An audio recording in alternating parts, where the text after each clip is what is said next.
Now to the brutal reality of life in a ghetto where stepping out of your front door can put you in serious danger.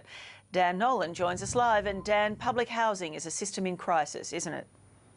Well, Tracy, there really is a whole host of issues, but for these desperate tenants, it's the violence and antisocial behaviour that confronts them so often, it's sadly become the norm. For the past 2 months, one of these residents has been capturing on film what really goes on in his front yard. His video diary will leave you wondering how anyone could live like this. Welcome to the street where nobody sleeps. It really is a ghetto. Day and night, fights, intimidation, screaming matches, and residents have had enough. You can't just leave people to live like this. It is a disgrace. It's a rainy Sunday afternoon, and this urban zoo in the heart of one of Australia's biggest cities is in full swing. This man is arguing with his ex, but the whole neighbourhood has to hear it.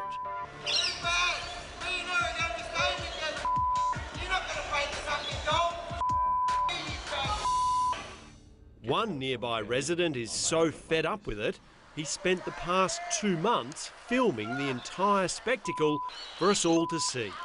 I've written complaints and it gets me nowhere, so I thought people really need to see what it's like to live here. He doesn't want his identity revealed for fear of retribution. When you see some of what he's captured, you can understand why.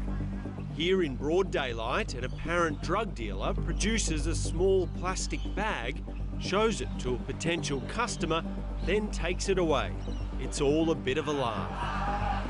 I see drug dealing day and night. Some dealers operate from the building and use the balcony as a shop front and a lookout for police. You even see junkies shooting up in the car park. And it's not just drugs. Alcohol abuse is constant. It's 11 a.m. on a Saturday morning and the usual suspects are in their usual spot. A few hours later, things are getting messy and then there's a scuffle. When someone has an argument here, everybody has to hear it. That dies down and then another starts.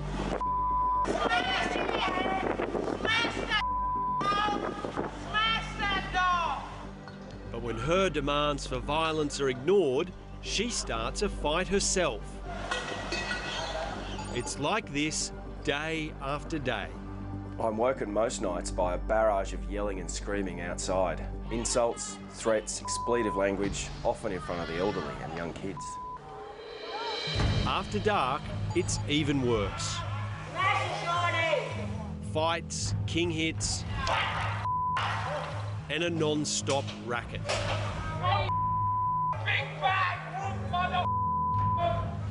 This is a Monday night. A big day of drinking and the trouble is about to start.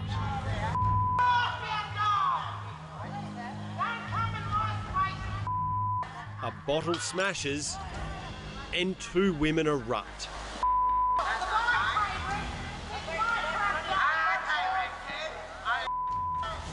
Not a care in the world for the taxpayers who really own the property, let alone anyone trying to sleep.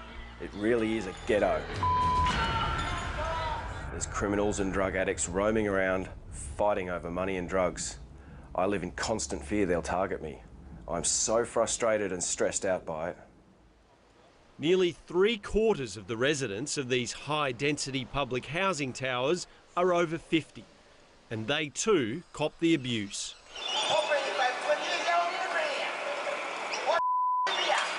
This inexplicable argument is about who's lived here the longest.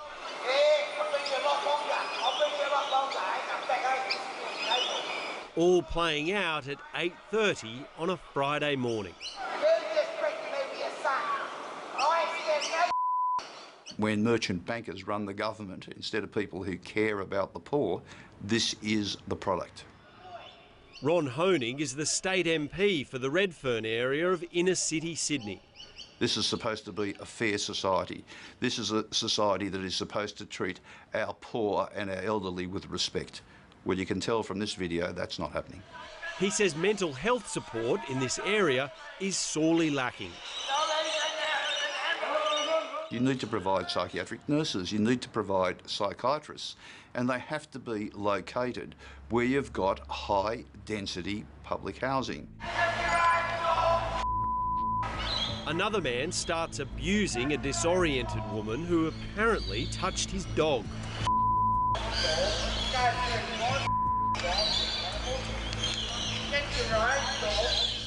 She was sleeping outside on a mattress and now finds herself under attack from a second man.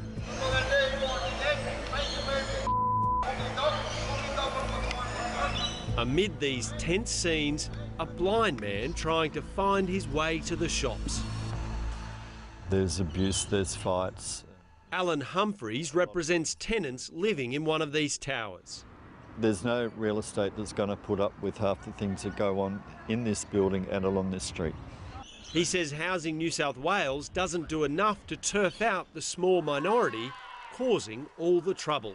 Housing need to act upon complaints, official complaints that are in writing, and go through to the end of that process and evict tenants that are being the offenders. We're absolutely keen to get these tenants out.